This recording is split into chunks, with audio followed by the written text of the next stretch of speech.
Chris, can we meet you, please? Yes, absolutely. No problem. Yeah, Fire away. Chris, can you tell us what your name and what you do? Okay. My name is Chris Bishop. I'm the managing editor of Forbes Africa magazine.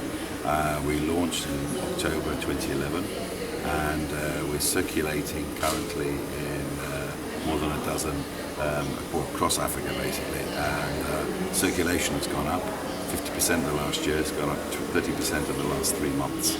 And it's heading, and it's got a massive circulation in West Africa. People will buy the magazine here. People are very loyal readers here.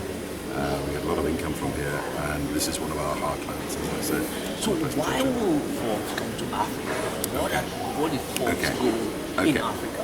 What happened is that they were wanting to expand into Africa for quite some time. Forbes magazine, if you understand it, we were the 16th English language version of the magazine in the continent. So, I mean, there's Forbes India, there's Forbes Estonia, Forbes Russia. We were the 16th, so they wanted to come into Africa, but they've always got to be very careful with the brand name, you see, and with and protect the brand, and only go with companies that have a track record, companies that have integrity. And my company that I work for is a company called ABN 360, which is a media platform based in Africa. And essentially, they were looking for the right partner at the right time. We negotiated with them for 2.5 years to actually get the deal, and then we signed, I think, in April, May 2011, and we launched on October the 1st, 2011. So that's how we've grown in such a short period. Yeah, I mean, what are your goals? What are you looking at in Africa for coming, for partner with Forbes, you'll be able to deliver the rich content that you do for Forbes? What are your 3 major goals? Okay, 3 major goals. Number 1, I think we've got a story that's not being covered from a Pan-African point of view. In fact, you can pick up our magazine, you can read stories from Rwanda, you can read from Nigeria, Ghana, Kenya, Zimbabwe, Botswana, wherever we report from, and you'll read that story. That story is about business, people doing it for themselves, this wave of African entrepreneurs that's coming up. I mean, just look at what's going on here, for instance. But I always believed that there was a market to read entrepreneur stories from north to south in this continent, and it's turning out to be true, because my dream was always for a businessman in, like, say, Gaborone in Botswana to pick up and read about a guy in Lagos, have something in common, learn something from them, and vice versa. A guy in Lagos read about a guy in Rwanda, learn something from their story. That's what we try and do, and we try to also see the good side and the bad side of business. We like to see the problems as well as the successes. Give people a balanced view, but also we like to show that situation where, I mean, I said at the launch that business was the new rock and roll of Africa, you know, and I think it is. I think it's, I mean, even the time I've been working this continent, I worked here for 20 years.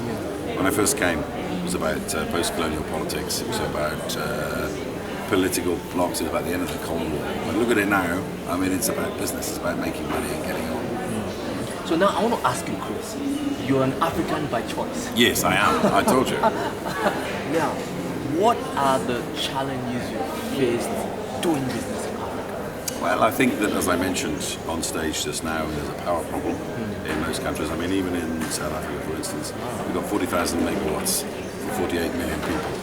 There'll be 10 years' time, there'll be 80,000 megawatts times 2, and they reckon it still won't be enough. There's a massive deficit of power everywhere. Infrastructure needs a lot of money. Roads, ports, railways need to be built up across the continent. I mean, the other week at the World Economic Forum, I was hearing that this continent needs an estimated $93 billion to actually put all the infrastructure that's needed. I mean, I think that's like a drop in the ocean. I mean, it needs much more. And whether or not private money can come up with this, whether or not the government has to come up with this, whether, you know, these are the things that I think are the future, because basically it's all very well to say we've got a great factory here doing it, but where do we get our supplies from? How do we get our, you know, stuff to market? Where do we ship it from? These are the problems that Africa's got to answer. Impressive. So, with your years in Africa doing business, writing and covering Africa business terrain, now, how open is your company to other source of information, or other media house to be able to have a bit of balanced angle to coverage of news. We do, Especially for not too famous types. But we always try to balance. We always check people out before we report on them. We find out what's going on in the background. But one thing we've started recently with our cover stories.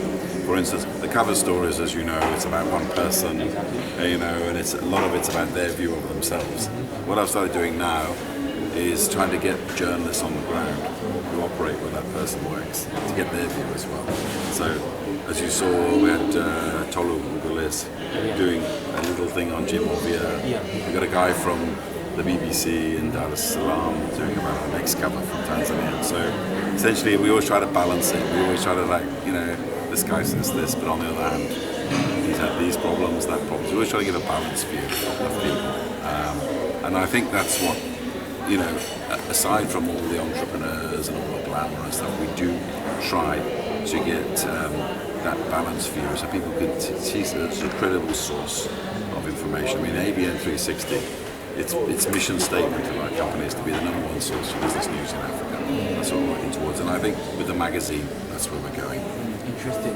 One striking thing that comes up to me right now, we share similar suffix, 360. We are Tech 360 EG.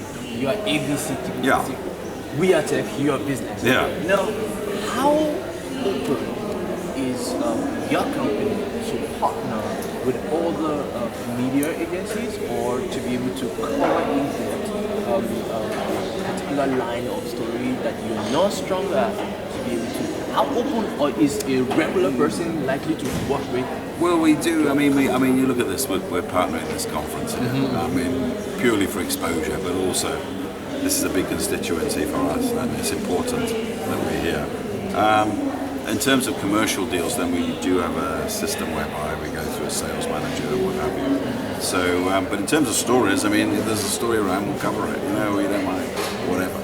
But yeah. Okay. So, with your years in business in Africa, what will you tell the young blogger looking at you right now? The young blogger looking at me right now. Okay. Straight to it. Okay. Yeah. What are the three things the person needs to get Read, straight? listen, open your eyes, talk to people, hear other people's stories, have courage and invest. Work hard and you'll make a fortune. Now, this is Chris Bishop. Thank you so much, Chris Bishop. Thank you very much. I really enjoyed your session.